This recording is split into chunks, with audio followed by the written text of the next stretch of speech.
나는 치유의 은사를 받지 않았어요. 근데 그냥 갈 때마다 그냥 내가 그냥 성령 기도에 갈 때마다 그냥 그것도 70, 80 그냥 아니 70, 80 썼으면요 골 아파요 당연히요. 아 무릎 아프고 허리 아파요 당연히. 아 그걸 그냥 와갖고 하느님이 그냥 신부님이 그냥 허리 아프니까 그냥 안수 좀 해달라고 그러면 그 나요 80년 동안 쓴 거를. 그럼 난 또 착하니까 해주긴 해줘요. 할머니 머리에 손을 얹고 아니 뭐 치유의 은사는 없으니까 머리에 손을 얹고 뭐라고 기도하냐면은 하느님 이 할머니 골이 아프답니다. 그런데 눌러줘요. 우리 오홍진 신부님은 정말로 이 안수의 능력이 있으신 것 같아.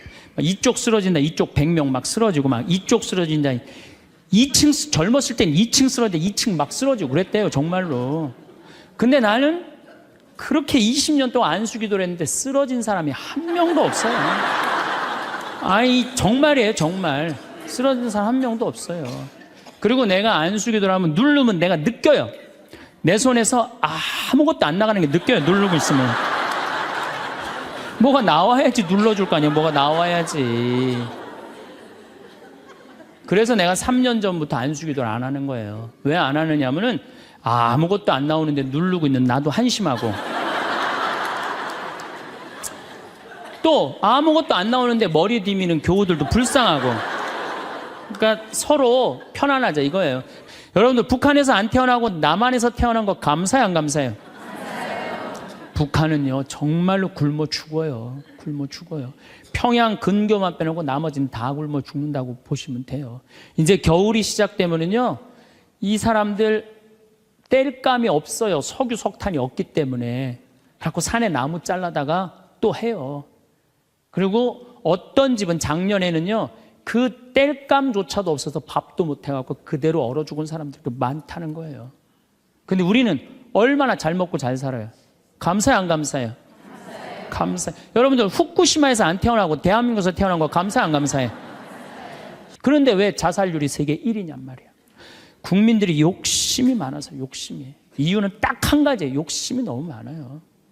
대한민국 사람들 이 정도면 잘 사는데 왜 이렇게 욕심이 많은지 모르겠어요. 황창현 신부님의 행복특강 지금 바로 시작하겠습니다. 영상이 마음에 드신다면 구독, 좋아요, 알림 설정 부탁드립니다.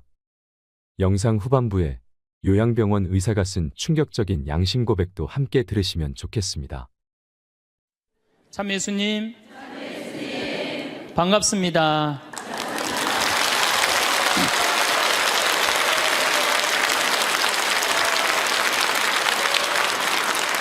우리가 하느님의 이 뜻대로 살아가고 악마의 유혹에 빠지지 않으려면은 돈에 대한 유혹, 명예에 대한 유혹, 권세에 대한 유혹, 하느님이 계실까 안 계실까에 대한 신앙에 대한 유혹, 이걸 빠지지 않으려면 우리는 항상 기쁘게 살아야 돼요.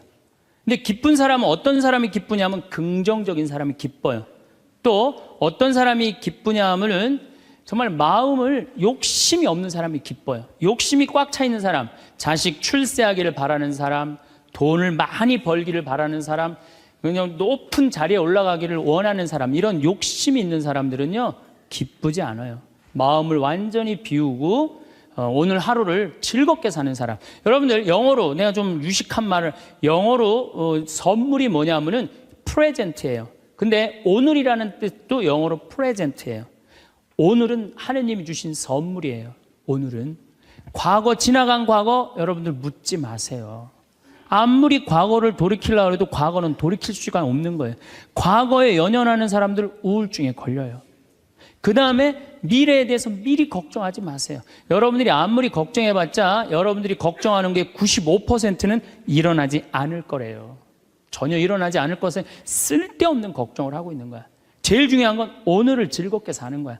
밥 세 끼 먹고 눈 콧구멍 2개 있는 게 얼마나 여러분들 감사한 줄 아세요? 콧구멍이 얼마나 2개 있는 게 감사하냐면은 눈 2개 있는 것도 감사하지만 콧구멍 2개 있는 게 얼마나 감사하냐면은 이 콧구멍이요 숨을요 이 냄새를 맡는데요 한쪽만 4시간을 맡는 거예요. 그리고 4시간이 딱 지나고 나면 한쪽이 교대를 해요. 반대쪽이 냄새를 맡는 거예요. 만약에 김치찌개 동시에 2 콧구멍으로 다 맡으면 기절해. 그러니까 여러분이 콧구멍 2개 있는 것만 해도 얼마나 감사한 건지 몰라요. 지금 여기 손가락 10개, 발가락 10개 가지고 콧구멍 2개, 눈 2개 갖고 오신 분들은요, 무조건 기쁘게 살아야 되는 의무가 있는 분들이에요. 하나님이 다 주신 거예요. 자, 그리고 난 다음에 우리가 유혹에 빠지지 말려면 끊임없이 기도해야 돼. 하느님께서 우리 이제까지 살아오면서 여러분들 은총 너무 많이 주셨어요. 은혜 너무 많이 주셨어요. 그렇기 때문에 우리는 어떻게 살아야 돼? 그 은혜를 계속 기억하면서 감사기도, 끊임없이 기도해야 돼. 근데 이 기도는 간구 기도를 하면 안 돼요. 감사 기도를 해야 돼요. 제가 꼭 성령 기도에 가면은요, 제일 당황스러운 게 그거예요. 내가 성령 기도에 가면은 할머니들이 신부님 골이 아파요, 무릎이 아파요, 허리가 아파요, 안수기도 해달라는 거예요. 근데 저는 신부 될 때 이 제단에 엎드려서 하느님한테 2가지를 청했어요. 하나는 강론 잘하게 해달라고. 근데 정말 저는 누워서 그렇게 기도했어요. 왜 제가 그 기도를 청했느냐 하면은 저는 초등학교 때부터 발표 때마다 선생님이 제일 먼저 너 일어나서 발표하라고 그랬어요. 그리고 책 읽을 때도 항상 나보러 읽으라고 그랬어. 목소리가 좋으니까. 그러니까 내가 받은 달란트는 뭐야? 말하는 거, 말하는 거. 그리고 신부가 말씀 전하는 사람 아니에요. 그래서 강론 잘하게 해달라고 내가 정말로 엎드려서 간구했어요. 근데 뭐 1년에 300회, 내일도 여기 전주 중앙성당에 가서 강의하고 또 전주에 있는 중학교에 가서 그 학부형들하고 선생님들한테 강의해. 내일도 전부 단축 수업한대요. 그 선생님들도 강의 들으게 한다고 일반 학교에 가서 강의하는 거예요. 행복론에 대해서. 그러니까 1년에 한 300회 정도 초청 강연 다니니까 이거 소원 들어주셨어요. 난 너무너무 감사해요. 또 내가 글 잘 쓰게 해달라고. 이제까지 책 3권 썼는데 요즘 쓴 거 사는 맛, 사는 멋. 이거 정말로 많은 분들이 행복하다고 참 전화가 많이 와요. 독자들한테. 아니, 나 이 2가지 다 받았어요. 나는 더 이상 하느님한테 원하는 거 없어요. 하느님은요, 각자의 달란트가 다 달라요. 그리고 그냥 집 잘 짓는 신부님들, 또 우리 그냥 전 신부님, 내가 보기엔 사목 너무너무 잘하세요. 그러니까 그 감히 못하는 15년이 지나서 엄두도 못 냈던 저 땅을 사죠. 그러니까 아무나 사는 게 아니에요. 교우가 일치가 되기 때문에 그게 가능한 거죠. 그 다 달란트가 달라요. 근데 내가 받은 달란트는 강론자라고 글 잘 쓰는 거야. 나는 치유의 은사를 받지 않았어요. 근데 그냥 갈 때마다 내가 성령 기도에 갈 때마다 그것도 70, 80 아니 70, 80 썼으면요 골 아파요 당연히요. 무릎 아프고 허리 아파요 당연히. 그걸 그냥 와갖고 하느님이 그냥 신부님이 그냥 허리 아프니까 그냥 안수 좀 해달라고 그러면 그 나요 80년 동안 쓴 거를. 그럼 난 또 착하니까 해주긴 해줘요. 할머니 머리에 손을 얹고 뭐 치유의 은사는 없으니까 머리에 손을 얹고 뭐라고 기도하냐면은 하느님 이 할머니 골이 아프답니다. 그래서 내가 눌러줘요. 그런데 저는 치유의 은사가 없는 게 확실해요. 우리 오홍진 신부님은 정말로 이 안수의 능력이 있으신 것 같아. 이쪽 쓰러진다, 이쪽 100명 막 쓰러지고 막 이쪽 쓰러진다. 2층 젊었을 땐 2층 쓰러진다, 2층 막 쓰러지고 그랬대요 정말로. 근데 나는 그렇게 20년 동안 안수 기도를 했는데 쓰러진 사람이 한 명도 없어요. 정말이에요 정말. 쓰러진 사람 한 명도 없어요. 그리고 내가 안수 기도를 하면 누르면 내가 느껴요. 내 손에서 아무것도 안 나가는 게 느껴요. 누르고 있으면 뭐가 나와야지 눌러줄 거 아니에요. 뭐가 나와야지. 그래서 내가 3년 전부터 안수 기도를 안 하는 거예요. 왜 안 하느냐면은 아무것도 안 나오는데 누르고 있는 나도 한심하고 또 아무것도 안 나오는데 머리 디미는 교우들도 불쌍하고. 그러니까 서로 편안하자 이거예요. 내가 내일 모레 대전 대화동 성당에 강의를 가는데 신부님이 너무 고맙더라고. 아주 목소리가 나 아직 얼굴을 못 뵀는데 신부님이 그러더라고. 저녁에 강의 끝나고 이제 여기는 내가 미사를 하고 강의를 시작했지만 거기는 강의가 끝나고 미사를 봉헌한대요. 그리고 안수기도가 있대요. 근데 신부님이 너무 고맙게 날 아시는 것 같아. 안수는 당신이 하겠다고. 고맙다고 그랬어요. 어쨌든 하여튼 제가 재작년에 2009년에 미국 북동부 성령 대회가 있어요. 근데 여러분들 참 미국 교우들이 참 열심히 해요. 특히 성령대회는요, 한국의 성령대회하고 분위기가 틀려요. 정말로 열심히 해요. 갔는데 첫날 800명이 왔는데 교우들이 그냥 내강이고 화가 나십니까? 라는 주제로 강의를 했는데 너무 재밌게 들었어요. 그날따라 강의가 잘 되더라고요. 그랬더니 둘째 날에는 막 사람들이 전화를 막 한 거야. 야, 한국에서 조그만 신부가 왔는데 너무 재밌다. 그래갖고 둘째 날은 1200명이 늘은 거예요. 그런데 성령대 19년 활동한 늘어난 적이 처음이라는 거예요. 그런데 점점 나는 불안한 거예요. 점점 성령대 하이라이트를 향해서 가는 거야. 성령대 하이라이트는 뭐냐면 치유의 안수의 절이야. 점점 불안한 거야, 이거. 아니, 내 손에서는 아무것도 안 나오는데 이제 아무 능력 없는 거 탈로가 나게 생긴 거야. 그런데 그때 같이 갔던 신부님이 청주교구 박효철 베네딕토 신부님이라고 있으세요. 전국 성령 지도 신부님이세요. 근데 그분은 내가 뵈니까 치유의 은사가 있어요. 그러니까 나는 말씀의 은사가 있지만 그분은 치유 은사가 분명히 있는 분이야. 그래서 나한테 오지 말고 박신부님한테 가라. 그것도 나하고 본명도 같아. 베네딕토. 박신부님한테 가라. 그리고 난 도망갔어요, 사실은. 그런데 그 예절을 저 강당 뒤에서 보는데요, 정말 은혜롭더라고요. 나는 죽었다 깨어나도 그렇게 못해요. 근데 그때 200명이 났어요. 정말로 내가 다음에 갔는데도 그때 치유됐다는 사람 너무 많이 만났어요. 그건 하느님의 성령 특별한 은혜가 있었던 거지. 그래갖고 이제 박 신부님 덕분에 내가 잘 마치고 이제 한국에 이제 돌아왔어요. 2010년이 됐는데 미국 북동부 성령대에서 또 전화가 왔어요. 올해 또 와달라는 거예요. 내가 화를 냈어요. 왜 자꾸 날 부르느냐. 그거 부담스럽거든요. 그거 굉장히 큰 대회니까. 아니, 내 손에서 아무것도 안 나온다는데 왜 자꾸 부르느냐. 좀 이 손에서 능력 나오는 신부님들 불러라. 그랬더니 그 교우들이 위원들이 하는 말이 신부님 걱정하지 말라고. 신부님은 손에서 안 나오는 대신 입에서 나오니까 걱정하지 말라고.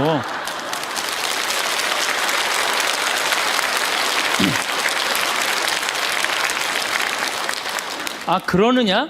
그렇다면 내가 가겠다. 그리고 이제 작년에 내가 또 북동부 성령대를 갔어요.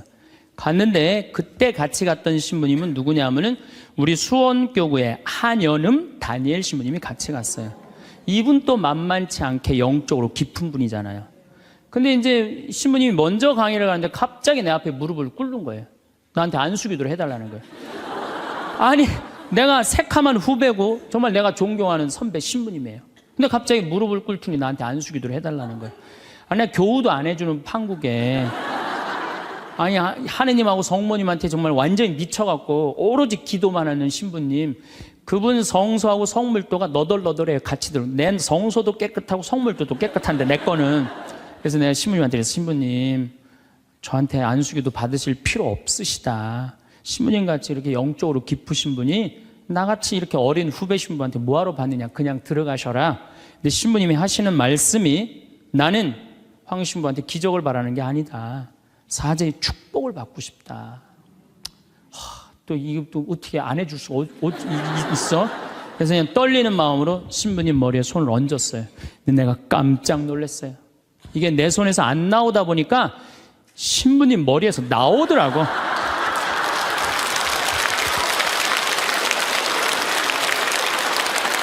아니, 정말로 성령의 기운이 느껴지는 거예요. 정말로.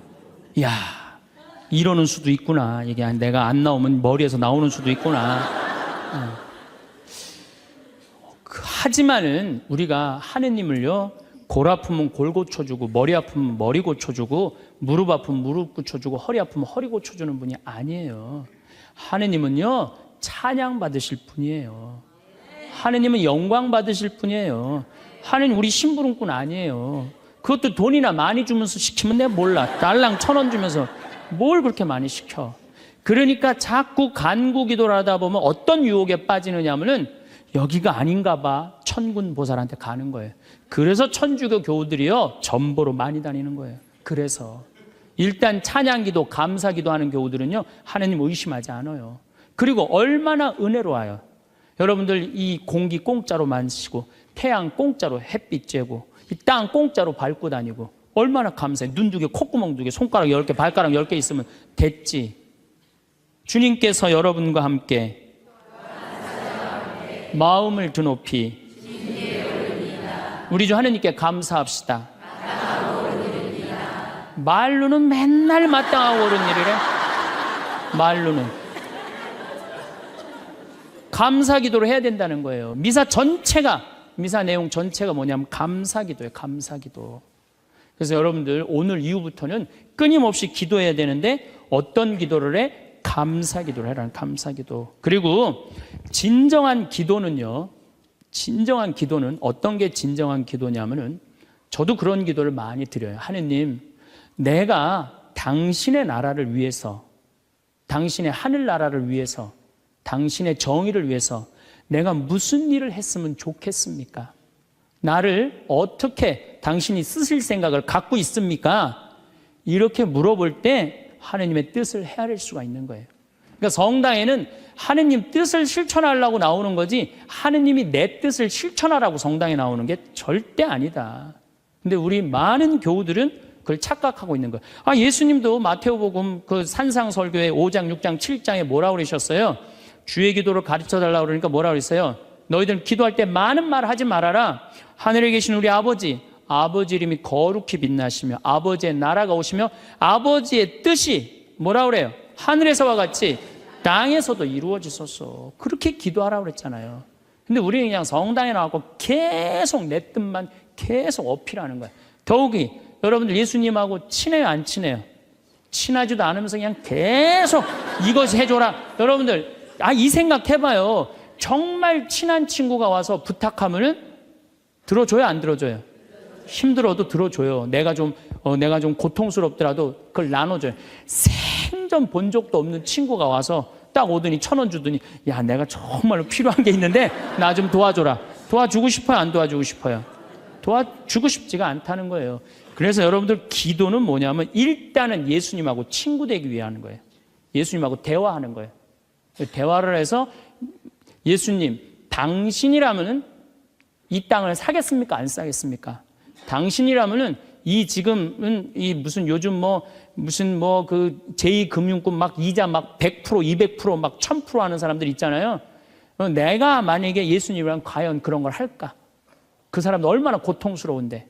내가 예수님이라면은 내 아이를 어떻게 키울까? 내가 예수님이라면은 내 남편한테 어떻게 할까? 내가 예수님이라면은 아내한테 어떻게 할까? 내 아내한테 어떻게 할까? 이걸 물어보려고 기도하는 거예요. 그래서 기도라는 것은 간구 기도가 기도가 아니야. 그래서 난 묵주기도, 구일기도 보면 딱 지향 하나 두고 그냥 기립다 기도하는데 난 정말로 마음이 아파요. 묵주기도는 저는 요즘 묵주기도 드릴 때 오늘도 내가 묵주기도 5단을 바치면서 연옥에 있는 영혼들 구원해달라고 기도했어요. 왜냐하면 성모님이요 그렇게 기도하라고 그랬거든요. 근데 우리 그냥 계속 연옥을 위한 기도, 그 다음에 터키에서 지금 고통받는 사람들, 이런 정말 죄인들, 이런 사람들은 생전 기도하지 않고 그냥 대학 입시, 그냥 수능 잘 보게 해주고, 그냥 당 팔리게 해주고, 애 생기고 해주고, 이런 기도는 자꾸 하느님하고 멀어질 수도 있다는 얘기예요. 그걸 다 들어주지 않으세요, 하느님이. 어떻게 다 들어줘요? 내가 할 일이 있는 거지. 또 기도는 예수님의 말씀을 음미할 때 기도가 즐거워요. 예수님 묵상할 게 너무 많지 않아요? 예수님에 대해서 나는 예수님 말씀 중에 내 눈 속에 있는 들보는 보지 못하면서 남의 눈에 있는 티끌을 빼주려고 그러느냐. 자기 눈에는 들보는 못 보고 남의 눈에 티끌. 이거 내가 살아오면서 나도 그렇겠지만은 정말로 많이 봐요, 우리가. 그래서 나의 잘못, 나의 험, 나의 약점, 이거를 항상 볼 수 있도록 노력해야 되는데 우린 그런 걸 안 해요. 예수님 말씀 틀린 말 하나도 없어요. 사람이 안식을 위해서 있는 것이 아니라 안식일이 사람을 위해서 있는 것이다. 이것도 얼마나 멋있어요. 저는 요즘 오늘 국회 통과했다고 그러더라고요. FTA. 근데 난 판단이 안 서요. 왜냐하면 이거 FTA 누가 시작했냐면 노무현 대통령이 시작했어요. 그때는 한나라당이 쌍수를 들고 반대했어요. 그때는 이번에는 이명박 대통령 FTA 하니까 이번 민주당이 쌍수를 들고 반대했어. 나는 누가 옳은지 구분이 안 돼. 그러니까 믿음이 안 가는 거예요. 믿음이 안 가는 거예요. 나는 정말로 사람을 위한 일이 뭔가, 예수님이 과연 어떤 의미에서 이런 말씀을 했는가, 참 묵상할 거리가 너무 많죠. 또 너희들 무엇을 먹을까, 무엇을 입을까, 무엇을 마실까 걱정하지 말아라. 하늘에 나는 새도 다 먹여줄 거다. 그리고 내일을 걱정하지 마라. 내일 걱정은 내일이 할 것이다. 그날 고생은 그날로 충분하다. 여러분들 오늘 하루 종일 일하고 여기 오신 분들 많으시죠? 얼마나 피곤해. 가서 씻고 누워서 그냥 쉬고 싶은데 여기까지 온 분 예수님, 내가 지금 예수님 이 자리에 있으면은 이 말 하고도 남았을 것 같아. 너희도 오늘 고생으로 충분한데 내일 걱정하지 말아라. 내가 다 알아서 해줄게. 예수님 분명히 그랬을 거예요. 이 말씀을 내 마음 안에 살아 움직일 때 여러분들은 진리가 너희를 자유롭게 하리라 처럼 정말로 자유롭게 살 수 있어. 근데 예수님 말씀이 하나도 없어. 그냥 성서 하나 붙잡고 하루 종일 묵상해 본 적도 없고 일주일 내내 묵상해 본 적도 없어. 그냥 성서를 읽은 적도 없어. 그러면은 여러분들은 기도가 어려운 거예요. 점점 기도하는 방법을 잃어버리는 거예요. 고생하며 무거운 짐을 진 너희는 모두 나에게 오라. 내가 너희에게 안식을 주겠다. 얼마나 내 멍에는 가볍다. 얼마나 좋아요. 예수님 말씀을 가만히 묵상해 보면은요, 다 위로의 말이야. 내가 너를 너무 사랑하니까 걱정하지 마라. 내가 있는데 뭐가 그렇게 걱정이 많으냐. 전부 그런 내용이에요. 함께 하겠다. 내가 너희와 함께 하겠다. 나는 너를 이제 종이라 부르지 않고 뭐라고 부르겠다? 벗이라고 부르겠다. 예수님 행하신 행적을 봐요. 가난한 사람, 팔 하나 없는 사람, 눈 먼 사람, 귀 먼 사람, 나병으로 고생하는 사람, 또 죄 속에 있는 죄녀, 창녀, 가늠한 여인, 이 세상에 오셔서 그런 버림받고 고통받는 이들 속에서 사시다 가셨잖아요. 그분 삶을 가만히 이렇게 드라마를 보듯이 쫙 보면은 이거 끊임없이 기도할 수 있어요. 해도 끝이 없어. 예수님의 삶을 묵상한다는 게. 그러면은 그 안에서 예수님과 하나 되면은요, 그 다음 단계, 더 높은 단계 기도를 할 수 있어요. 근데 맨날 이거 달라, 저거 달라, 요거 해달라, 저거 해달라 그러면요, 그 사람은 깊이 신앙생활을 할 수가 없어요. 그럴 것 같아요? 안 그럴 것 같아요? 그렇죠? 그러니까 오늘 이후부터는 간구기도 하지 마세요. 이미 너희들 필요한 거 하느님 아버지가 이미 알고 있다. 그러시지 않으셨어요? 예수님이 그러셨거든요. 예수님 말씀은 되씹으면 되씹을수록 깊은 맛이 나요. 그래서 기도라는 건 뭐냐면 영적인 하느님을 느끼는 거예요. 영적인 하느님을 느끼는 거. 자, 우리가 기도가 구송 기도가 있다고 그러죠? 그 다음에 무슨 기도가 있어? 묵상 기도가 있죠? 그 다음에 무슨 기도가 있냐면 관상 기도가 있어. 관상 기도. 그 다음에 이제 어려운 단계로 넘어가면 일치의 기도가 있어요. 그게 무슨 기도냐면은 성당에 앉아서 하느님을 느끼는 거예요. 온 우주에 시편 19편 그 말도 소리도 비록 이야기 없어도 온 세상으로 퍼져나간다는 하느님을 느끼는 거야. 그러면은 성당에 1시간 앉아 있어도 1분 지나가는 것처럼 후딱 지나가요.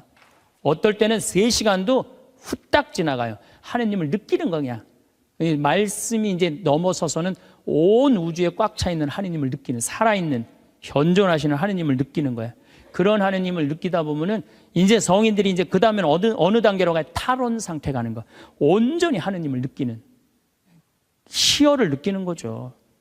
세상 아무것도 필요 없어. 돈도 명예도 권세도 아무것도 필요 없어. 내 하느님만 내 안에 살아있다면 모든 게 행복한 거야. 그래서 끊임없이 기도하면은 악마의 유혹에 넘어가지 않는다는 거예요. 그래서 여러분들은 이제 제가 제일 걱정인 게 50살 되신 분들 60년 남았어요.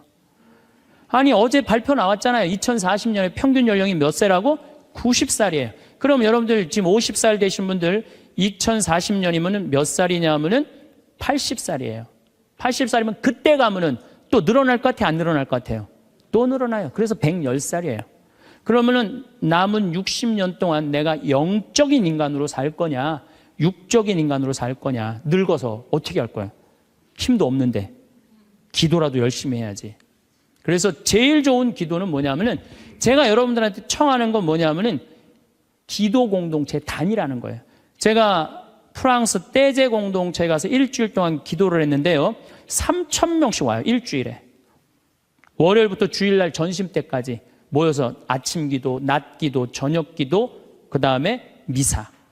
똑같아 일주일 내내. 그런데 성당에 다니든 안 다니든 3,000명. 많이 올 땐 여름엔 3만 명이 와요. 근데 우리나라는 아직 그런 데가 없어. 일주일 내내 모여서 기도하는 데가 없어. 그래서 내가 이제 평창을 이제 내년부터 이제 시작을 할 거예요. 그래서 토요일 날 저녁에는 또 우리 부관장 신부님이 너무 노래를 예쁘게 잘해. 그래서 이제 떼제 기도를 시작을 했어요.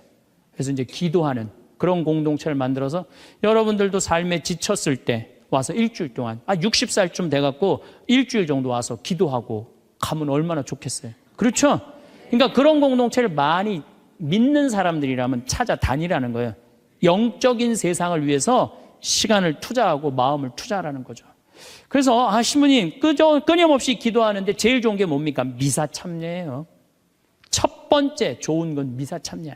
미사 참여 1년 내내 평일 미사 다니시는 분들은요, 말할 수 없는 마음 안에 기쁨이 있어요.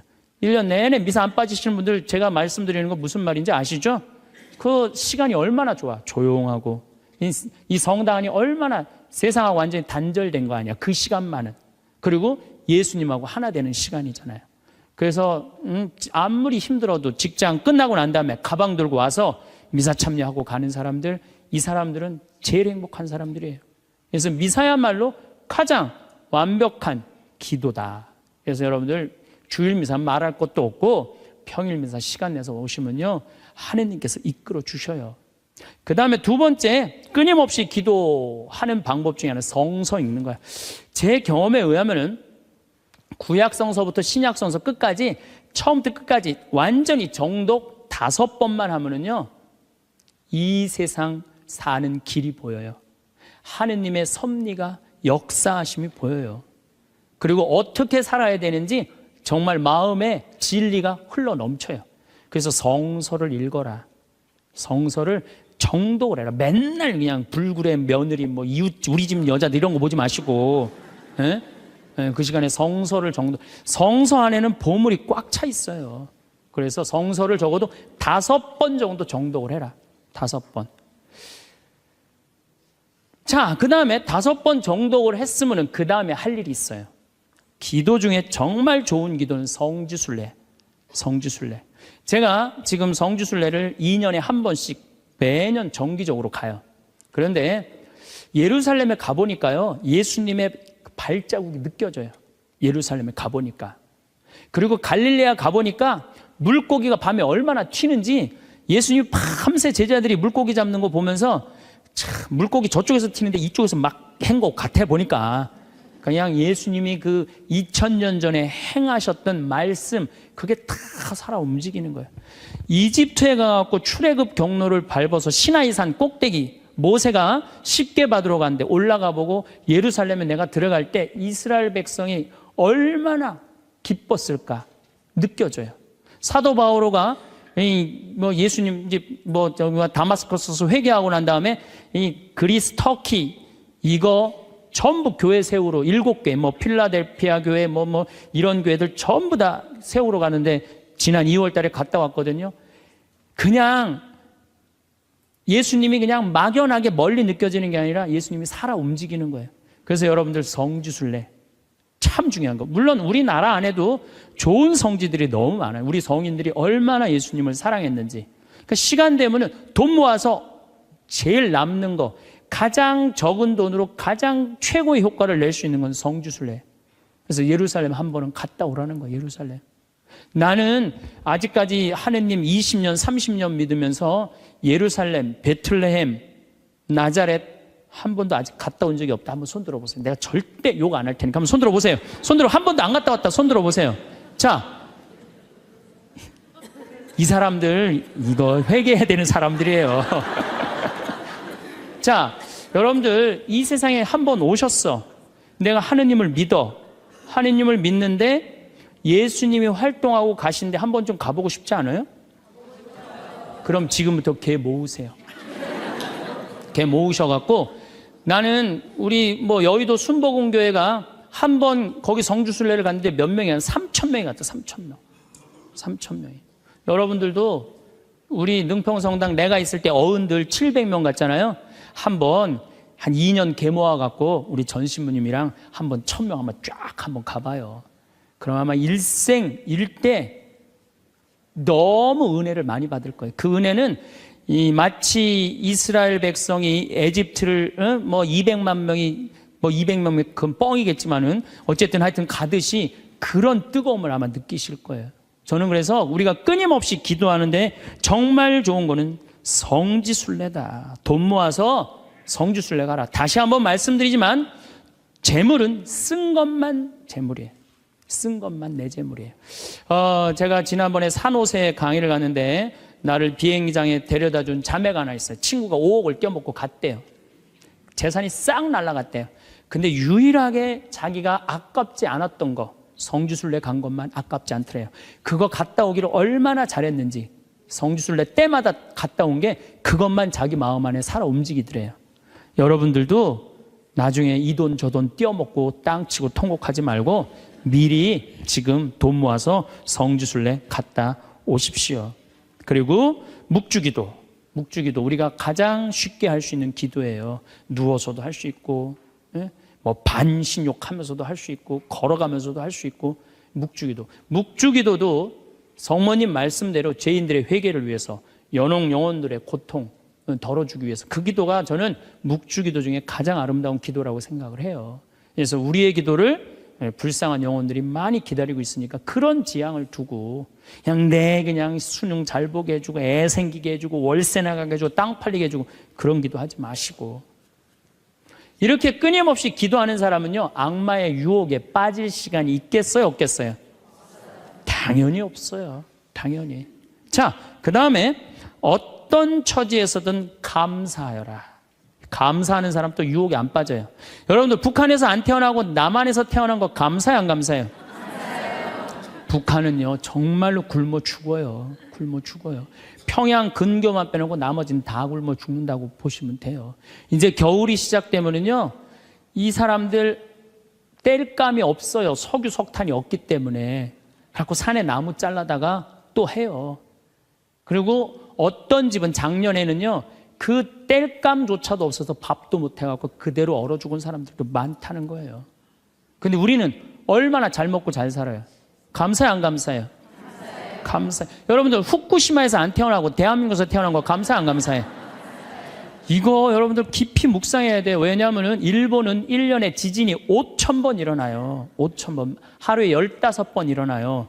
더 놀라운 거는 이번 12월 1월 달에 지진이 또 일어난다는 게 지금 감지가 된다는 거예요. 일어날지 안 일어날지 모르겠지만은 일본 사람들은요 너무 불안한 거예요. 근데 우리나라는 지진이 1년에 몇 번 일어나는 줄 아세요? 15번 정도 일어나요. 근데 이 중에 지진의 강도가 2.7에서 3.2예요. 보통 일어나는지 안 일어나는지도 모를 정도예요. 근데 일본은 막 일어나면 4.0만 넘어가면요 정말 천둥 소리 얼마나 불안한지 몰라요. 나는 그걸 경험을 했어요. 지진이라는 게 무시무시해요. 근데 우리는 아무런 그런 게 없이 살잖아요. 이번에 이 터키 지진 일어났죠? 지진 일어났는데 여진이라고 그래요. 한 번 꽝 하고 난 다음에 계속 흔들리는 게 1,500번 일어나는 거. 1,500번. 근데 우리는 얼마나 행복한 나라에서 살아. 그런데 왜 자살률이 세계 1위냔 말이야. 국민들이 욕심이 많아서. 욕심이. 이유는 딱 한 가지예요. 욕심이 너무 많아요. 대한민국 사람들 이 정도면 잘 사는데 왜 이렇게 욕심이 많은지 모르겠어요. 여러분들 그 한국처럼 잘 먹고 잘 사는 나라가 없어요. 여러분들 이탈리아라는 나라 잘 살아 못 살아요? 잘 살죠? 그런데 이탈리아가 우리나라가 경제력은 세계 13위지만은 소비 지수는 7위예요. 7위. 정말 잘 먹고 잘 사는 나라가 우리예요. 내가 뭐 예전에 방송에도 한번 말씀드렸지만 우리나라 갈비집에 가보면요 진짜 잘 먹어요. 갈비 막 먹으러 가면은요 막 이렇게 한 상 반찬 나와요. 그냥 그 계란찜, 그 다음에 무슨 뭐 단호박 삶은 거, 메추리알, 뭐 그 다음에 무슨 뭐 사라다, 무슨 야채 사라다, 국물 김치, 뭐 별게 다 나와요. 그 다음에 파란 국수 말아서 나와요. 그리고 4명이 하면 4인분 시켜요. 4인분 시키면 배가 빵빵해. 한국 사람들은 배 빵빵하면 안 돼. 갈비집에 가고 배 터질 때까지 먹어야 되냐. 2인분 더 시켜요. 더 시켜서 먹고 난 다음에 그래도 우린 분이 안 풀려. 그냥 아줌마가 하나 쓱 나와서 이렇게 물어봐요. 냉면을 먹을래? 된장찌개를 먹을래? 그냥 그거 먹고 커피 공짜로 먹는 나라가 어디 있어요? 잘 먹어요. 횟집도 마찬가지예요. 횟집도 일본에 갖고 내가 회 정식 시켰는데 회가 딱 2점 나왔어요. 이게 맛백인가 보다 그러고 홀딱 먹었어요. 아무리 기다려도 회가 안 나와요. 왜 안 나오냐니까 그게 다라는 거예요. 우리나라는 횟집에 가면 뭐부터 나와요? 씻기다시 나오죠? 개불, 멍게, 해삼, 전복, 낙지, 꽁치 소금에 구운 거, 미역국, 조개탕, 별게 다 나와요. 그리고 그냥 또 회가 나오면 그냥 한 50점 나와요. 배는 꽉 찼는데 50점이 또 나와. 어떻게? 먹는 방법이 있어요. 상추에다가 회를 올려요. 그 다음에 마늘하고 고추하고 된장을 찍어갖고 상추를 동그랗게 말아요. 그 다음에 목구멍으로 밀어 넣는 거예요. 보면 계속 목구멍까지 찼어. 그래도 분이 안 풀려. 어떻게 하느냐면은 매운탕 또 시켜 밥 한 그릇 또 해갖고. 그런데도 왜 자살률이 세계 1위냔 말이에요. 왜 15,400명이 죽냔 말이에요. 1년에 하루에 42명씩 자살을 하냔 말이에요. 왜? 1시간에 2명씩 지금 뛰어내려서 죽고 있어요. 우리나라에. 욕심이 너무 많아서 그래요. 이 정도면 잘 살지 않아요? 이 정도면 잘 살지 않아요? 여러분들, 우리 여기 할머니들 1959년에 우리나라가 UN 120개 국가 중에 GNP가 몇 위였느냐면 119위였어요. 1959년에. 꼴등이야, 꼴등. 그때는 정말로 똥구멍이 찢어지게 가난하게 살았어요. 똥구멍이. 다시 한번 똥구멍 찢어지는 거 얘기해 드릴게요. 9월에 추수하면 2월에 먹을 게 떨어져요. 보리는 5월에 피는데. 그러면 그냥 무슨 칡해서 먹고 쑥해서 먹고, 그것도 안 되면 4월 달에 소나무 속껍질 벗겨요. 햇빛에 말려갖고 갈아갖고 쌀은 요만큼, 소나무 껍질은 이만큼. 그러니까 밥을 져서 먹으면 등짝에 붙었던 배가 쑥 나와요. 얼마나 좋아. 근데 문제는 이 섬유질은 소화가 안 돼요. 수분만 빠지고 다시 딱딱하게 대장에 가서 돌덩어리가 되는 거야. 똥을 넣으면 부드러운 똥이 나오는 게 아니야. 이 돌덩어리가 나오는 거야. 그러니까 이 돌덩어리를 빼내니 집집마다 뒷간에서 똥구멍 찢어지는 소리가 그냥 이 집 저 집에서 막 나는 거예요. 그게 1959년에 있었던 일이에요. 1959년. 그런데 불과 60년 만에 이렇게 잘 살 수가 없어요. 이렇게 잘 살 수가 없어요. 여러분들, 저는 요즘 그리스 보면서요, 정말로 내가 대한민국 사람이라는 게 얼마나 자랑스러운지 몰라요. 그리스라는 나라는 지금 BC 526조에 BC 526조. 그런데 이거 그리스라는 나라 우리나라보다 훨씬 못 살아요. 우리나라보다 30이야. 경제 규모가 3분의 1밖에 안 되는 나라예요. 그리스라는 나라가. 그런데 이 나라가 전부 빚 갖고 사는 거, 빚 갖고. 애 셋 낳으면 일 안 해도 돼. 애 셋 낳으면 다 우유값까지 다 나와요. 양육비 다 나와. 대학 들어가갖고 뭐 3년, 4년, 뭐 1학년 다니다가 2학년 다니기 싫어하고 10년 후에 들어가면 그때도 공짜야. 끝날 때까지 공짜예요. 뭐 갖고? 빚 갖고. 그래갖고 좀 이제 이 빚이 이렇게 나라 빚이 많으니 허리띠 좀 졸라 매자 그랬더니 내 연금은 못 깎는다. 맨날 데모하는 거예요. 그 다음에 막 정부 기관에 그냥 저기 막 전기 끊고. 그게 저러고 있는 거예요. 지금 아직도. 근데 우리나라는 1997년에 IMF 터졌을 때 어땠어요? 국민들이 전부 뭐 했어요? 금 모았잖아요. 금. 내가 그래서 여러분들 마지막으로 금 모으기 운동이 우리가 얼마나 대단한 건지 지금부터 잠깐 읽어 드릴 테니까 한번, 이게 누가 쓴 거냐면 이름도 무지 어려워요. 슝홍빙이라는 중국 사람이 쓴 거예요. 이게 베스트셀러예요. 냉전 시기 미국의 맹방이던 또 하나의 나라 한국은 금융위기가 닥치자 미국의 구원에 손을 내밀었다. 한국 사람들은 미국이 그토록 단호하게 거절하리라고는 꿈에도 생각하지 못했다. 우리가 도와달라고 그랬는데요, 싹 거절했어요. 월가를 대표하는 재무부는 끝까지 반대했다. 심지어 올브라이트가 경제학을 모른다고 비난하기까지 했다.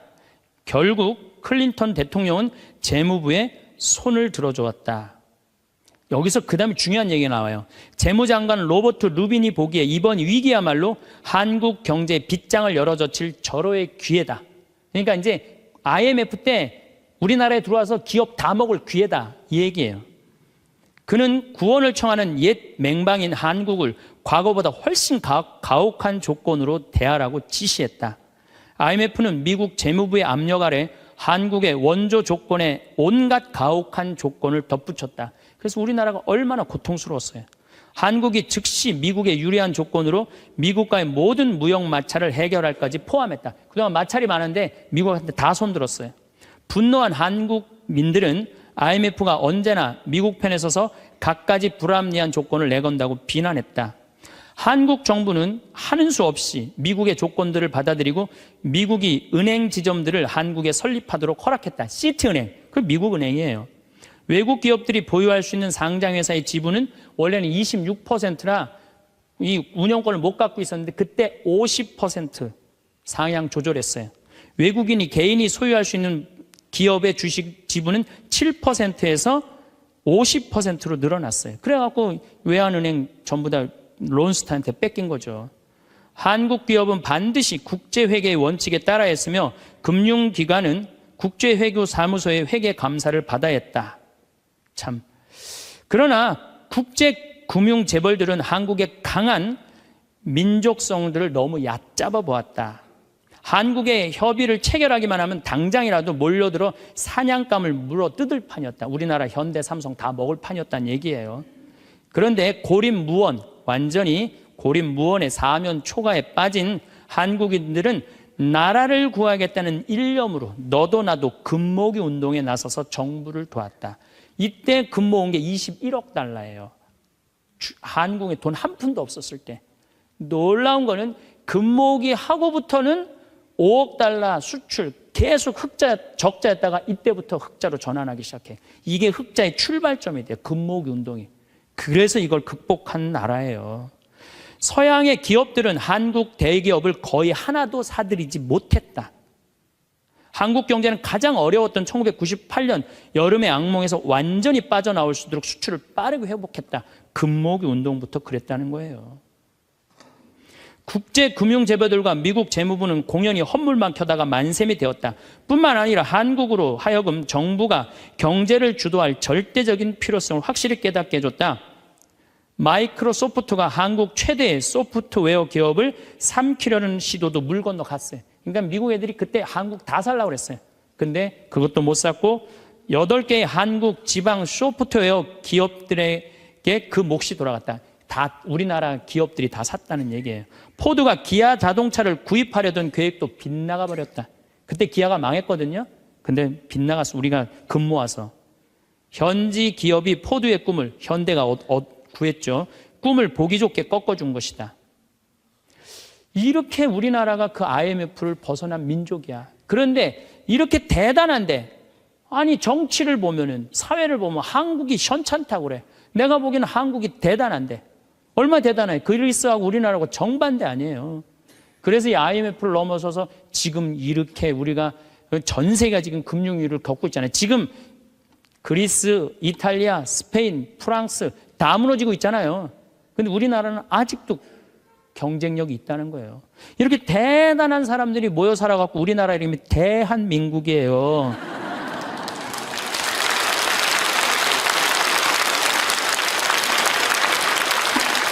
아니 그럼 이렇게 기가 막힌 나라에 살면서 국민들이 감사해야 될 거 아니야. 감사는 온데간데 없고 원망, 비난 맨날 이런 것만 있어요. 그러니까 국민들이 안 행복한 거야. 그래서 나는 사도 바오로가 항상 기뻐하여라. 끊임없이 기도하여라. 어떤 처지에서든 감사하여라. 이것이 우리 주 예수 그리스도를 통하여 드러내신 하느님 아버지의 뜻이다. 그러니까 여러분들 신앙생활하는 사람은요. 어떻게 해야 돼? 항상 기뻐하고 끊임없이 기도하고 어떤 처지에서든 감사해야 되는데 대한민국 처지는 괜찮다. 나머지 왜 괜찮은지는 다음 시간에 제가 또 이어서 강의를 하도록 하겠습니다. 감사합니다.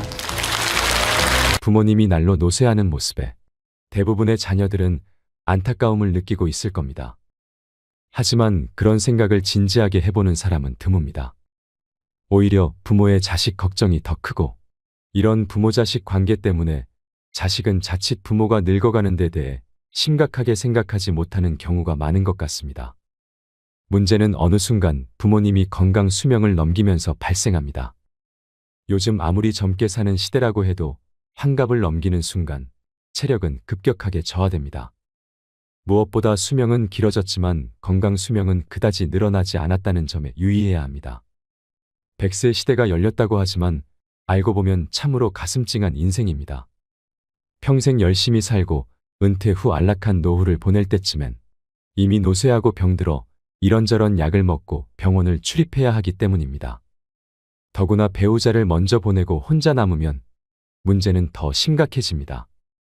병원 출입을 해야 하는데 배우자가 없으니 자녀들이 더 자주 돌봐줘야 하지만 자식도 먹고 살기 바쁘니 잘 보살펴 드리기 어려운 게 현실입니다. 나이가 들면 다시 어린이로 돌아간다는 말이 있습니다. 하지만 자식들은 잘 눈치를 채지 못합니다. 체력이 저하되고 경제력이 취약해져 자식에게 자주 기대고 싶어 하는 게 일반적입니다. 하지만 자식들은 늘 어린 시절에 강인했던 부모님을 생각합니다. 그러나 현역에서 물러나고 고위를 넘긴 부모는 더 이상 어린 시절의 슈퍼맨이나 슈퍼우먼이 아닙니다. 결국 오래 살게 되면서 부모 간병이 새로운 부담이 되고 있습니다. 하지만 제 손으로 돌보는 것은 어려워지고 있습니다. 통계청에 따르면 부모의 노후는 가족, 정부, 사회가 함께 돌봐야 한다는 견해가 62.1%였습니다. 직전조사 시점인 2020년보다 0.5% 증가하였습니다. 가족이 돌봐야 한다는 응답은 19.7%로 2년 전보다 2.3% 줄어 첫 10%대에 진입했습니다. 부모님이든 본인이든 요양원, 요양병원, 실버타운 가운데 어딘가로 갈 가능성이 큰 시대가 됐다는 의미입니다. 연로한 부모를 요양원에 모신 후 돌보고 있는 지인은 자신은 나중에 거동이 불편하더라도 요양원에는 가지 않겠다고 합니다. 그곳에 있는 부모의 현실이 보기 안타까웠던 모양입니다. 그러나 부모가 자의에 의해 요양원에 입원하지 않았듯이 그 또한 자신의 의사보다 자식의 편의에 따라 요양원에 갈 확률이 높습니다. 자녀들은 이런 부분에 대해 별로 깊은 이해가 없고 주위 사람의 말을 따를 가능성이 크기 때문입니다. 요양병원에 근무하는 어느 의사 선생님의 글을 먼저 소개해 드리겠습니다. 요양병원에 면회 와서 서 있는 가족 위치를 보면 촌수가 딱 나온다. 침대 옆에 바싹 붙어 눈물 콧물 흘리면서 이것저것 챙기는 여자는 딸이다. 그 옆에 뻘쭘하게 서 있는 남자는 사위다. 문간쯤에 서서 먼 산 보고 있는 사내는 아들이다. 복도에서 휴대폰 만지작거리고 있는 여자는 며느리다. 요양병원에 장기 입원하고 있는 부모를 그래도 이따금씩 찾아가서 살뜰히 보살피며 준비해온 밥이며 반찬이며 떠먹이는 자식은 딸이다. 아들놈들은 침대 모서리에 잠시 걸터앉아 딸이 사다 놓은 음료수 하나 까먹고 이내 사라진다. 아들이 무슨 신주단지라도 되듯이 아들 원하며 금지옥엽 키워놓은 벌을 늙어서 받는 것이다. 딸 하나, 10 아들 부럽지 않는 세상인 것을 그때는 몰랐다. 오늘도 우리의 미래가 될 수많은 그들이 창살 없는 감옥에서 의미 없는 삶을 연명하며 희망 없는 하루하루를 보내고 있다. 그들도 자신의 말로가 그렇게 될 줄은 전혀 몰랐을 것이다. 자신과는 절대 상관이 없는 이야기라고 믿고 싶겠지만 그것은 희망사항일 뿐 결코 남의 이야기가 아니다. 우리는 나이가 들고 서서히 정신이 빠져나가면 어린애처럼 속이 없어지고 결국 원하건 원치 않건 자식이 있건 없건 마누라나 남편이 있건 없건 돈이 있건 없건 잘 살았건 잘못 살았건 세상 감투를 썼건 못 썼건 잘났건 못났건 대부분 요양원이나 요양병원에서 생의 마지막을 보내게 된다. 그곳은 자기가 가고 싶다고 해서 갈 수 있는 것도 가기 싫다고 해서 안 가는 곳도 아니다. 늙고 병들고 정신이 혼미해져서 자식들과의 대화가 단절되기 시작하면 갈 곳은 그곳밖에 없다. 산 사람들은 살아야 하니까 두고 보면 안다. 그래도 어쩌랴. 내 정신 가지고 사는 동안에라도 맛있는 거 먹고 가고 싶은 곳 가보고 보고 싶은 것 보고 하고 싶은 것 하면서 즐겁고 재미있게 살아야지. 기적 같은 세상을 헛되이 보낼 수는 없지 않겠는가. 부모가 마음과 다른 말을 하시는 건 자녀가 걱정할까 봐입니다. 자녀가 부모의 그런 말씀을 믿으려 하는 건 부모보다 자신을 먼저 생각해서입니다. 이것이 자식입니다. 나 역시 자녀에겐 그런 부모입니다. 하지만 부모님에게 조금만 더 관심을 가져주세요. 아프신 데는 없으세요? 늙으면 다 아프지. 지낼만은 해. 부모님의 몸 상태 변화를 잘 관찰하세요. 식사를 잘 씹으시는지, 허리가 더 굽은 것은 아닌지, 지속적인 통증이 있으신 건 아닌지, 말귀가 어두워진 것은 아닌지, 잘 하시던 일을 최근 들어 어려워하시지는 않은지, 설령 문제 해결이 어렵더라도 자녀의 관심은 따뜻한 위로가 됩니다. 또 나이가 들면 죽어야지 이렇게 말씀하시는데 연세가 많은 부모님도 죽음은 무섭습니다. 죽음은 나이와 상관없이 누구나 무섭습니다. 연명 치료를 원치 않는다면 가족이 함께 사전의료의향서를 작성하세요. 살고 죽는 것으로 헤어지는 것이 아닌 죽음으로 다시 만나는 것, 죽음을 맞이하는 그 순간, 다시 만나자는 가족의 말은 큰 위안이 될 것입니다. 부모님은 늘 괜찮다고 하시지만 면회 온 손주에게 줄 용돈이 없어서, 줄 간식이 없어서 속상해 하시고, 또 엄마를 보러 온 아들에게 마지막으로 엄마로서 밥 한 끼 해주지 못하는 것을 너무 안타까워 하십니다. 가끔 전화해서 엄마라고 불러주세요. 이러나 저러나 자녀의 목소리를 들어야 안심하시는 것이 부모니까요. 어느 한 어머니가 자식들에게 쓴 편지를 읽어드리겠습니다. 요양원에 나를 보낼 자식에게. 가족들은 요양원 생활을 하겠다는 내 생각에 반대할지도 모른다. 그러나 대부분의 우리 세대들이 그리 생각하는 것처럼 나도 가족들의 짐이 되고 싶지 않다. 그렇게 해야 내 마음이 편할 것 같다. 그래서 몸은 가라앉아도 정신이 양호하다면 내 스스로 요양원을 찾을 것이다. 하지만 알츠하이머 병 등으로 그런 판단조차 할 수 없는 때가 온다면 그때 나를 요양원으로 보내라고 이 글을 통해 부탁하련다. 얘들아, 나의 뇌가 나와 너희들을 내 기억에서 밀어냈을 때 나를 요양원으로 보내다오. 우리 엄마는 그림 그리기를 좋아하니 펜과 종이를 늘 마련해 주세요. 낙지는 못 드세요 등등. 내가 좋아하는 것과 싫어하는 것을 그곳 사람들에게 미리 알려주렴. 간간히 내게 찾아와서 너희를 보게 해다오. 낯선 사람 보듯 누구세요 하더라도 내 마음속 깊은 어딘가에서 너희를 알아보고 기뻐할지 모른단다. 행복했던 시절 이야기를 들려주거나 사진을 보여주렴.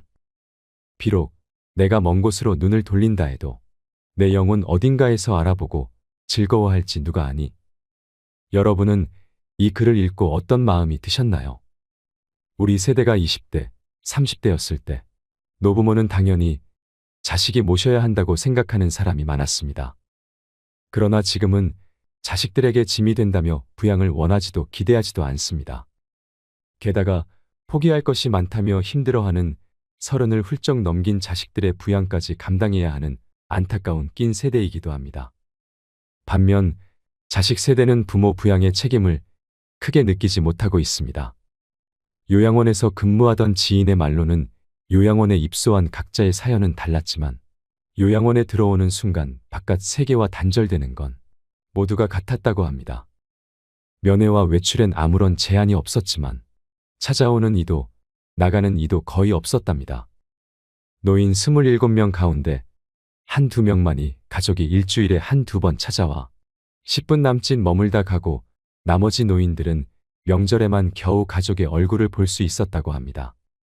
요양원에 자발적으로 입소한 분들 역시 마찬가지라고 합니다. 자신의 모습이 초라해 스스로 세상과 단절하는 분들도 많다고 합니다. 평균 수명이 늘다 보니 노인 문제가 심각해졌습니다. 요양시설에 부모님 모시면 불효인가요? 이런 생각도 드실 겁니다. 치매에 걸린 부모님을 모시는 문제로 고심하고 있는 분의 사연을 들려드리겠습니다. 언제나 제 유년 시절 기억 속에 포근하고 유쾌한 모습으로 남아있는 어머니. 그런 어머니가 치매에 덫에 걸리신 지 벌써 2년째입니다. 제 나이 59살, 어머니는 벌써 80대시니 무리도 아니지요. 그런데도 여전히 어머니가 방금 전 식사한 것도 잊으시고 밥을 찾으실 때마다 화장실에서 뒤처리를 하지 못해 헤매는 모습을 볼 때마다 억장이 무너집니다. 어머니를 돌보는 일을 저보다 더 많이 하게 되는 아내를 볼 면목도 없습니다. 이제 어머니도 아내도 모두 노인인데 얼마나 지치겠습니까? 결국 얼마 전 장남인 제가 5 동생을 모았습니다. 무거운 마음으로 요양병원 얘기를 꺼냈죠. 다들 말이 없더군요. 내심 제가 계속 어머니를 모시길 바라는 눈치였어요. 그래도 저희 가족이 고생을 하니까 차마 말은 못하고 어떡하지 걱정만 하더군요. 결국 아무런 결론을 내리지 못했습니다. 동생들에게 어렵게 말은 꺼냈지만 저도 사실 결정이 바로 서진 않습니다. 어머니가 우릴 어떻게 키웠는데 요양병원이라니요. 이런 불효자가 있을까요? 하지만 매일 마주하는 현실이 너무 어렵습니다. 저는 어떻게 해야 할까요? 이와 같은 고민을 안고 사는 가정은 더 이상 소수가 아닙니다. 부모를 집에서 모셔야 효도라는 걸 머리로는 알지만 사회구조가 변화하면서 효자 노릇이 버거운 사람이 많습니다. 과거처럼 어르신 부양을 가족이 도맡는 것만이 진짜 효도일까요? 먼저 제도적 변화와 함께 필요한 건 각 개인과 가정이 우리 집안의 노년기에 대해 함께 대화하고 합의점을 찾는 것입니다. 부모님이 온전할 때 스스로 고민하고 내 건강이 안 좋아지면 특정 요양시설에 맡겨달라고 자녀에게 이야기를 꺼내는 것도 한 방법이며 그 대신 일주일에 식사 한 번은 꼭 같이 하자는 등의 조건을 다는 것이 좋을 것 같습니다. 부모님 부양 방식에 대한 결정을 내리기까지 가족 내 눈치 싸움도 적지 않은 만큼 분란을 줄이기 위해 이견을 조율할 조정자를 결정할 필요도 있습니다. 상황이 나빠지기 전에 가족이 미리 협의하고 필요하다면 주 보호자를 정해 그 사람에게 결정의 정권을 맡기는 것도 좋은 방법입니다. 어쩔 수 없이 요양원이나 요양병원에 장기 입원하고 있는 부모님은 가족에 대한 그리움과 고독이 가득하실 것입니다.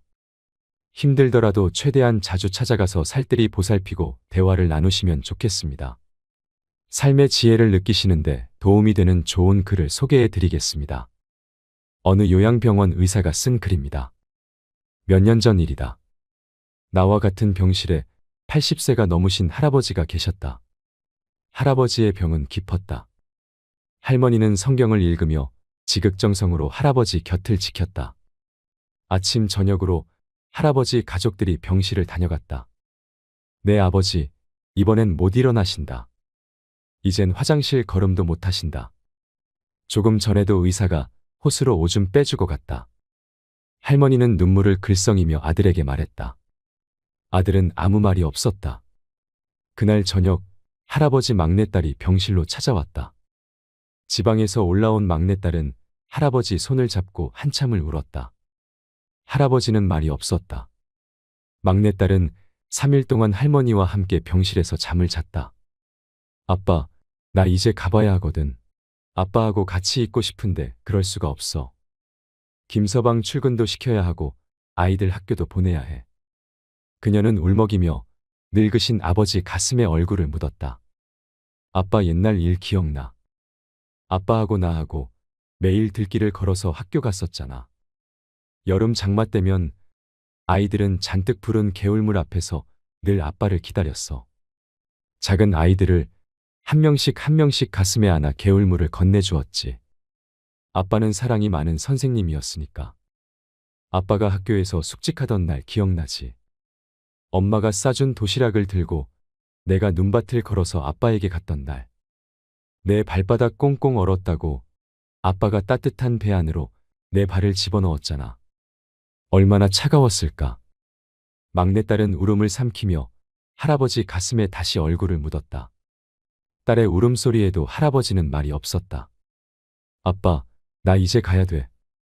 꼭 다시 일어나야 돼. 아빠 꼭. 옆자리에 서 있던 할머니가 막내딸의 손을 끌었다. 어여 가거라 어여. 내 아버지 다 알아들으셨을 게다. 할머니는 막내딸을 데리고 병실 밖으로 나갔다. 잠시 후 할머니는 눈물을 닦으며 병실 안으로 들어왔다. 조금 전에 나간 아이가 우리 막내딸이라오. 아버지 사랑을 많이 받고 자랐지요. 응석바지로 자라 지금도 아빠 하잖아요.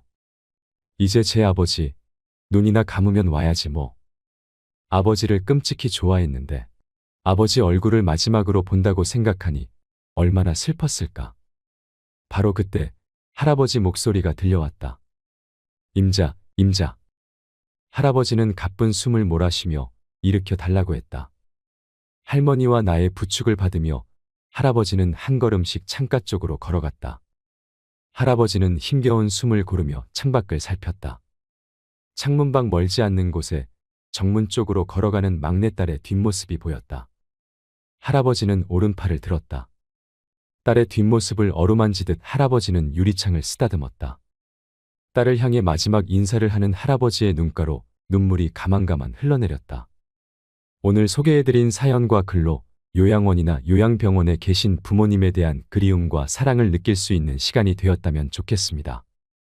마지막으로 제가 가장 좋아하는 글을 소개해드리고 마무리하겠습니다. 아버지는 울 장소가 없어 슬픈 사람입니다. 아버지란 누구인가? 아버지란 기분이 좋을 때 헛기침을 하고 겁날 때 너털 웃음을 짓는 사람이다. 아버지란 자기가 기대한 만큼 아들, 딸의 학교 성적이 좋지 않을 때 괜찮아, 괜찮아 하면서도 속으로는 몹시 화가 나는 사람이다. 아버지의 마음은 먹칠을 유리로 되어 있다. 그래서 잘 깨지기도 하면서 속은 잘 보이지 않는다.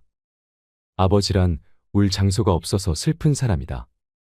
아버지가 아침 식탁에서 급하게 일어나서 가는 곳은 즐거운 일만 기다리고 있는 것은 아니다. 아버지는 머리가 세게 달린 용과 싸우러 나간다. 그것은 피로와 일과 직장 상사에게 받는 스트레스다. 아버지란 내가 아버지 노릇을 하고 있나? 내가 정말 아버지다운가 하는 자책을 매일 하는 사람이다. 아버지란 자식을 결혼시킬 때 한없이 울면서도 얼굴에는 웃음을 나타내는 사람이다. 아들, 딸이 밤늦게 돌아올 때에는 어머니는 10번 걱정하는 말을 하지만 아버지는 10번 현관문을 쳐다본다. 아버지의 최고 자랑은 자식들이 남들에게 칭찬받을 때이다. 아버지가 가장 꺼림칙한 속담이 있다. 그것은 가장 좋은 교훈은 손수 모범을 보이는 것이다라는 속담. 아버지는 늘 자식들한테 그럴듯한 교훈을 하면서도 정작 자신이 모범을 보이지 못하기 때문에 이 점에 있어서 미안하게 생각도 하고 남 모르는 콤플렉스도 가지고 있다. 아버지는 이중적인 태도를 곧잘 취한다. 이유는 아들, 딸이 나를 닮아 주었으면 하고 생각하면서도 나를 닮지 않아 주었으면 하는 생각을 동시에 하기 때문이다. 아버지에 대한 생각은 나이에 따라 달라진다. 그러나 그대가 지금 몇 살이든 아버지에 대한 현재의 생각이 최종적이라고 생각하지 말라. 일반적으로 나이에 따라 변하는 아버지 인상이 있다. 4살 때 아빠는 무엇이나 할 수 있다. 7살 때 아빠는 아는 것이 정말 많다. 8세 때 아빠와 선생님 중 누가 더 높을까? 12세 때 아빠는 모르는 것이 많다. 14세 때 우리 아버지는요. 세대 차이가 나요. 25세 때 아버지를 이해하기는 하지만 기성세대는 같습니다. 30세 때 아버지의 의견도 일리가 있죠. 40세 때 여보 이 일을 결정하기 전에 아버지의 의견을 들어봅시다. 50세 때 아버님은 훌륭한 분이셨어. 60세 때 아버지께서 살아계셨다면 꼭 조언을 들었을 텐데. 아버지란 돌아가신 뒤에도 두고두고 그 말씀이 생각나는 사람이다. 아버지란 돌아가신 후에야 보고 싶은 사람이다. 아버지는 결코 무관심한 사람이 아니다. 아버지가 무관심한 것처럼 보이는 것은 체면과 자존심과 미안함 같은 것이 어우러져서 그 마음을 쉽게 나타내지 못하기 때문이다. 아버지의 웃음은 어머니의 웃음보다 2배쯤 농도가 진하다. 울음은 10배쯤 될 것이다. 아들, 딸들은 아버지의 수입이 적은 것이나 지위가 높지 못한 것에 대하여 불만이 있지만 아버지는 그런 마음에 속으로만 운다. 아버지는 가정에서 어른인 채 해야 하지만 친한 친구나 마음이 통하는 사람을 만나면 소년이 된다. 아버지는 어머니 앞에서 기도는 안 하지만 혼자 차를 운전하면서는 큰 소리로 기도도 하고 누구인가에게 의지한다. 어머니의 가슴은 봄과 여름을 왔다 갔다 하지만 아버지의 가슴은 가을과 겨울을 오고 간다. 부모가 되고 나이가 들다 보면 어린 시절에 부모에게 불효했던 것을 뒤늦게 깨닫고 마음 아파한다. 나도 그러했기에 자식이 나를 서운하게 하는 일이 있다 해도 이해하려 한다. 아쉬움과 후회 속에서 살아가는 것이 인생이니까. 때가 되면 식물들은 꽃과 잎을 떨굴 준비를 한다. 꽃은 세상을 아름답고 향기롭게 꾸미고 벌과 나비에게 꿀을 주고 다음 세대의 번식을 위해 열매를 맺은 후에는 떨구어 대지를 향한다. 잎도 줄기의 작용인지 아니면 잎이 알아서 떨어지는 것인지는 알 수 없으나 가을이 되면 낙엽이 된다. 식물들이 때를 알아 꽃이나 단풍으로 마지막을 예쁘게 장식하고 떨어지듯 우리도 인생의 끄트머리에 있는 때를 미리 생각하며 아름다운 마무리가 될 수 있게 준비하는 것은 어떨까? 자식을 한 명이라도 키워보신 분은 다 아실 겁니다. 내 몸 아픈 것보다 내 자식 아픈 게 가슴에 더 사무치도록 힘들다는 것 말입니다. 여러분, 행복한 노년의 삶을 위해서는 노선으로 살아야 합니다. 어느덧 60고개를 넘기고 나면 일주일이 하루 같다고 할까요? 아무런 하는 일도 없이 무난전화도 뜸하게 걸려오다가 어느 날부터인가 뚝 끊기고 맙니다. 이럴 때 내가 영락없는 노인임을 깨닫게 됩니다. 노인이 돼봐야 노인 세계를 확연히 볼 수 있다고 할까요? 노인들의 삶도 가지가지입니다. 노선이 있는가 하면 노학이 있고, 노동이 있는가 하면 노옹이 있고, 노광이 있는가 하면 노고가 있고, 노공이 있는가 하면 노추도 있습니다. 노선은 늙어가면서 신선처럼 사는 사람입니다. 이들은 사랑도 미움도 놓아버렸습니다. 성냄도 탐욕도 벗어버렸습니다. 선도 악도 털어버렸습니다. 삶에 아무런 걸림이 없습니다. 건너야 할 피안도 없고 올라야 할 천당도 없고 빠져버릴 지옥도 없습니다. 무심히 자연 따라 돌아갈 뿐입니다. 노학은 늙어서 학처럼 사는 것입니다. 이들은 심신이 건강하고 여유가 있어 나라 안팎을 돌아다니며 산청 경계를 유람합니다. 그러면서도 검소하여 천박하질 않습니다. 많은 벗들과 어울려 논일며 베풀 줄 압니다. 그래서 친구들로부터 아낌을 받습니다. 틈나는 대로 갈고 닦아 학술논문이며 문해작품들을 펴내기도 합니다. 노동은 늙어서 동심으로 돌아가 청소년처럼 사는 사람들입니다. 이들은 대학의 평생교육원이나 학원 아니면 서원이나 노인 대학의 궤적을 걸어두고 못다한 공부를 합니다. 식영주역 등 한문이며 서예며 정치 경제 상식이며 컴퓨터를 열심히 배웁니다.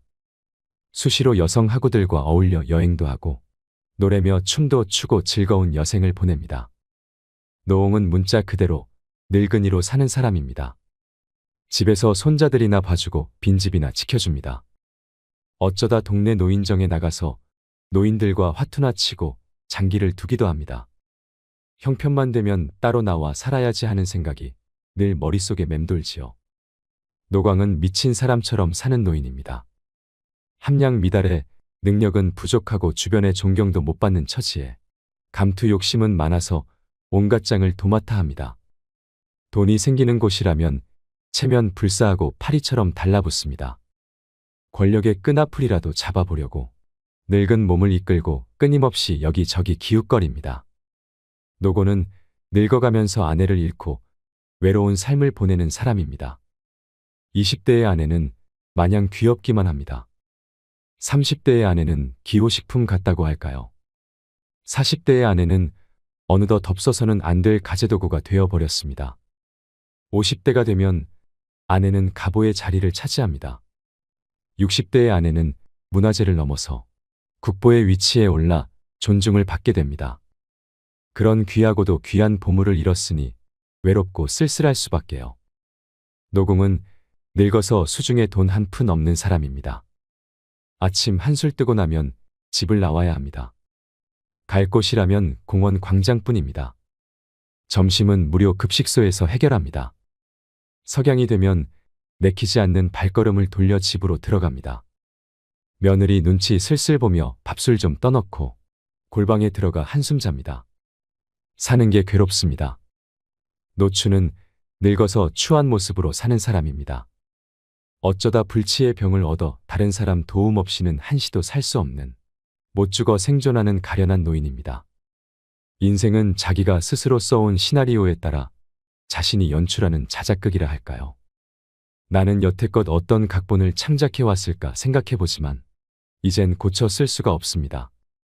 그러나 이 연출의 핵심은 남은 인생의 후반전을 어떤 자세로 살아가느냐에 있습니다. 바로 노선으로 사는 일입니다. 천상병 시인의 노래처럼 아름다운 이 세상 소풍이라 생각하며 여유롭고 아름답게 살 일일 것입니다. 이상으로 책틀맨이었습니다. 오늘도 끝까지 시청해 주셔서 감사드립니다.